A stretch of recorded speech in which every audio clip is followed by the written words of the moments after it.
This is 79, soon to be 80-year-old Nancy Pelosi being interviewed by a pretty aggressive reporter here. Of course, there's Nancy Pelosi.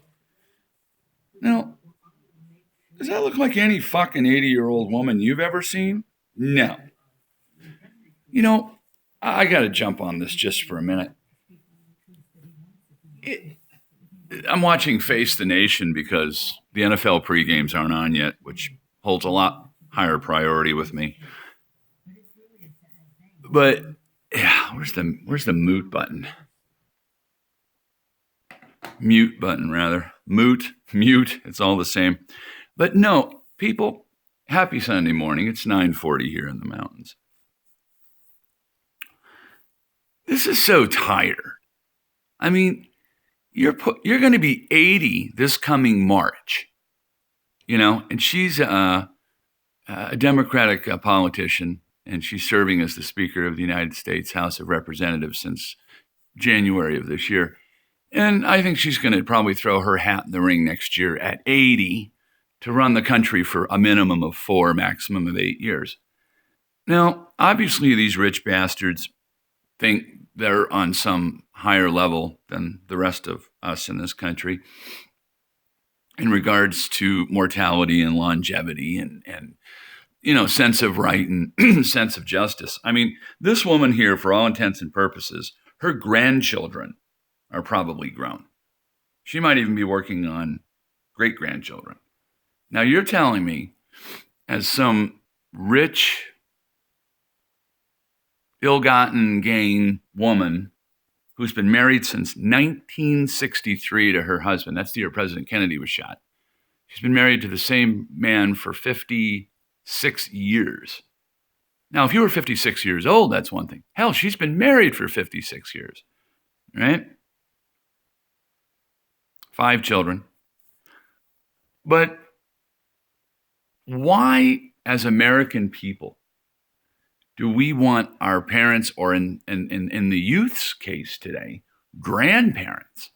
I mean, if you're in your 20s and you're looking at this 80-year-old woman, she's more than biologically your grandmother. She's 61 years older than the age requirement minimum in this country to vote. And we have these people running our country who, again, are not going to live. They may think they will, but they're not going to live long enough to see the ramifications and repercussions of their actions and what, is decided and put in place during their time on this mortal coil. And I don't think they think about that. I don't think there is any sense of nobility here that these people really want to leave this place better than they found it, as my late mother said. I don't think they care at all. I think they're just a bunch of crusty, salty, old bitches and bastards and just cantankerous motherfuckers who have all the money they'll ever need,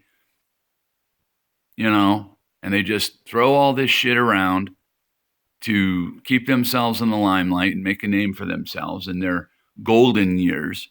And I don't understand why people of the U.S. want to put up with this shit. I mean, like I've said before, kids, are you going to hire someone 75, 80 years old to be the chauffeur for your young children to get them to and from school? No. Are you going to hire somebody 75, 80 years old to be, part of your squad of protection, bodyguards and secret police and all that? No. Federal judges in this country, all right, all 50 states, it's mandatory that they are retired on their 70th birthday. They cannot exceed past their 70th birthday.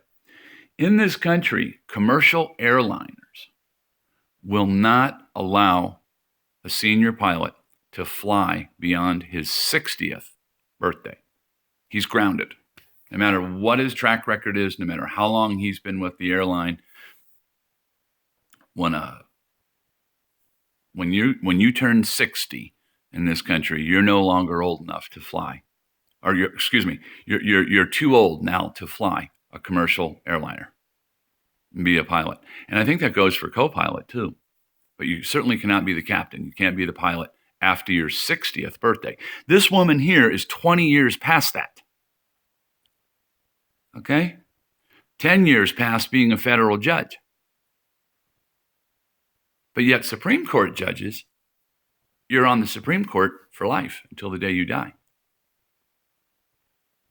Interesting. You know, she's talking here about wanting to preserve democracy. I think we want to just continue to live with hypocrisy. I mean, look at these old bastards at this table, right? These people should be retired and enjoying their golden years and looking back on a life well lived, right? Not up there having these little, fights in the sandbox and those are my toys. No, they're mine. No, they're mine. Didn't mom teach us to share and play nice? We don't want to play nice. There's no money in playing nice. And that's what it all boils down to. Right? Now, I could go on for days talking about politics, but I just sit back and I try to have a level of some neutrality, some monicum of an open mind. And all I see are these fucking worn out, tired motherfuckers up there passing gas, passing judgment, passing the buck on to the next person, pointing the finger of blame. Let me tell you something, kids. If Donald Trump really did something worth impeachment, he would have been impeached. They're grasping at straws. It's bullshit. It's just rhetorical nonsense. And, we're not getting the things that we need addressed. It's all a dog and pony show. It's all stalling for time, as they say. Right? So let's not face the nation. Let's face the truth. We need to put a cap on how old our politicians can be. If you've got to be 35 and born in this country to be eligible to be president of the United States, then we should put a ceiling on how old you can be. Because we all know people in their 70s and 80s and 90s aren't the brightest bulbs and have the, sharpest minds and the quickest reflexes, okay? And if we're going to entrust our lives, our presence, our futures to these people who aren't going to be around in our futures, then I think we're asking for disaster, because these people don't really give a shit about the legacy they leave behind. And current and previous administrations have demonstrated such. So, he's pretty smart for being a long-haired guy. Yeah. Oh, trust me. I'm the sum of all parts. Have a great day.